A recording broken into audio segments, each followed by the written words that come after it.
When I was young, I would watch my father do a little gardening in the balcony of our first floor apartment. He couldn't have too many plants as the balcony was rather small and it was used for other purposes as well. During the day, we would dry clothes in the sun. In the evenings, we would put on cane chairs, entertain visitors, and have tea and snacks, all in the balcony.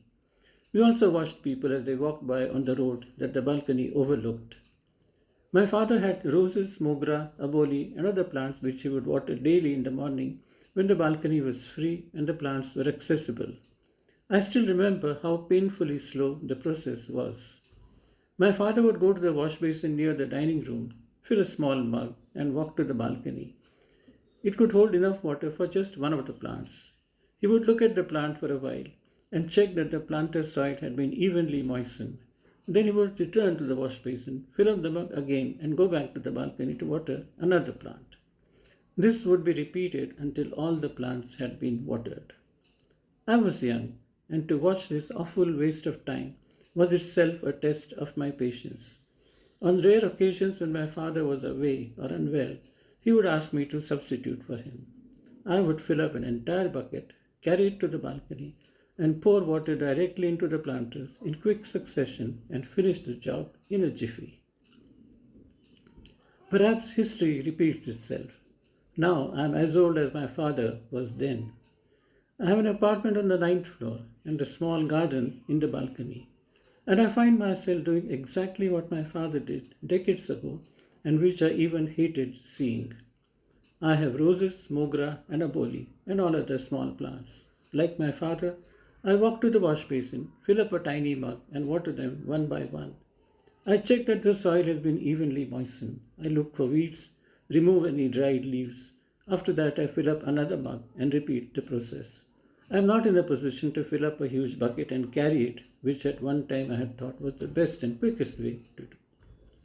The lesson I learned from my father's style of gardening, and which I in a way inherited, is that as you grow old, life needs to be lived slowly, and its pleasures savored unhurriedly.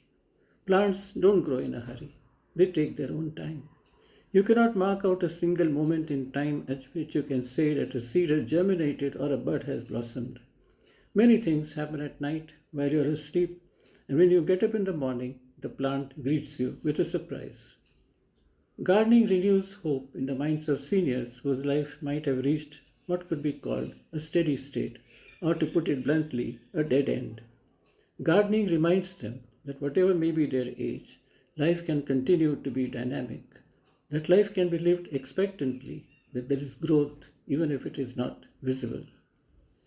King Solomon, who was known for his riches and his wisdom, contributed to the Bible a book named Ecclesiastes. He says therein that for everything under the sun, there is a season, an appointed time. When you take up gardening, the first thing you notice is that every plant has its own timetable. Some plants thrive all the year round. Some flowering plants like jasmine bloom in summer. Some like zinnia only in winter. Poinsettias herald the arrival of the Christmas season. I have a cactus that produces a flower just for a single day in the month of May. Rajanigatha produces its fragrance only at night. Portulaca opens up only during office hours. The lesson we learn from gardening is that all life has a time, place, and purpose in God's scheme of things, and that includes our own life as well. We are important in God's eyes. The beauty of gardening lies in its flexibility. You can treat it as a casual hobby, or a serious occupation, or as a full-time passion. You can do it alone if you are alone. You can do it with others if you are living in a community. The choice is yours, depending on your health, your capability, your time, and your inclination. Gardening gives us plenty of choice. One can accommodate a garden in our living room or fit it to the size of our balcony. If you have a ground floor house, we can convert the entire space around it to a garden. The Bible says that when God created Adam, the first man, and Eve, the first woman, he gave them a garden to live in. Having marked out the space we have for gardening, it is entirely up to us to decide what to grow in it. We can grow tomatoes, chilies, and coriander in pots, or potatoes, cauliflower, beetroot, and lettuce in the soil, depending on the space we have. Gardening demands our physical contribution, but it can be distributed over time. If one is tired out, one can take a break and resume it later. One can hire help for doing the more physically demanding tasks.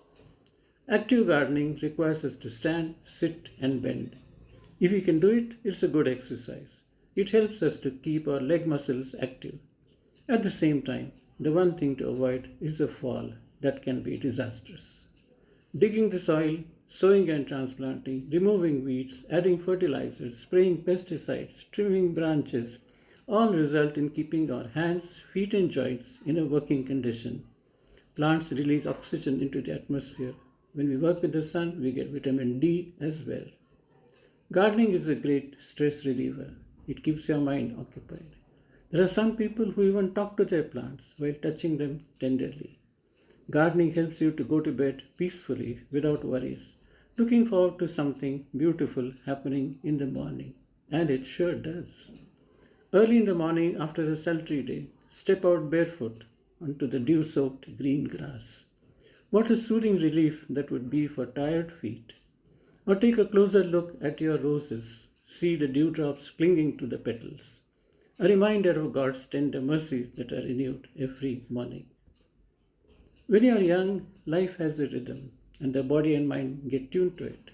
Catching the 8 a.m. metro, making a presentation at 11, a business lunch at 1, everything has a rhythm. But as you age, the rhythm loses its pace. There is less to accomplish. There are longer gaps between engagements. Boredom sets in, but gardening offers help.